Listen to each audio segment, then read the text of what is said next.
this is what I'm going to try and take you through the measurement processes as I do this. So first of all, what you need to do is you need to get 8 tablespoons of sugar, and this is to make half a pound flour. So get 8 tablespoons of sugar. 8. You need to dissolve the sugar in a little bit of water.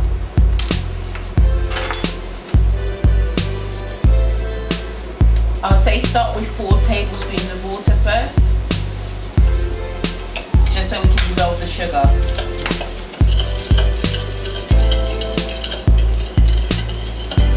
You add your eggs. Whisk it with a whisk. Make sure it's all nice and whisked up. You now need to weigh out 8 ounces of flour, that would be. Add your beaten eggs to your flour and 2 ounces of butter. You now add 1 teaspoon of nutmeg. You could add vanilla instead, but I tend to use nutmeg because it gives it that original recipe. Now you're ready to knead.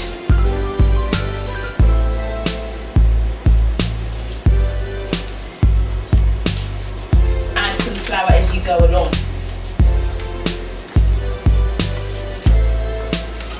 Might have to add a bit more flour to this because the dough's a bit too soft and it will actually break apart.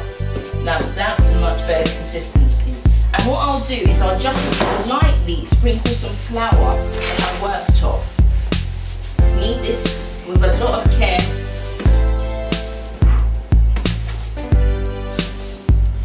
At this point I tend to divide my pastry into a little bit because that way I can easily make the cutting as I need it. So make sure you roll your pastry slowly. You don't want it to be too hard on it, because if you're too hard it will crack.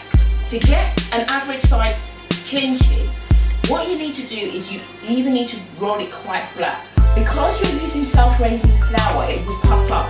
Flour your board and basically now put your dough on your board. At this point you should have your oil on the fire. What you need to do is lay your dough flat on a chopping board ideally, and use a sharp knife and just literally cut, first of all, in straight lines.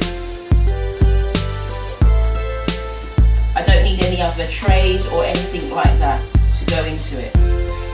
So this is just a really quick way of getting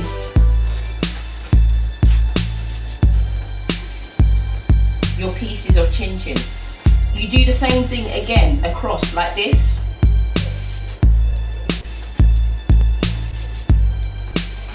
And as you can see, the chin chin is pretty much cut very quickly. You could use your fingers, you could use your knife, whatever, but I tend to use my fingers just to make sure that this is all separated out. And I believe we're now ready to put this in the frying pan to fry. Your pot should have been on the fire, just heating up gently. And what you need to do is keep it on a low heat.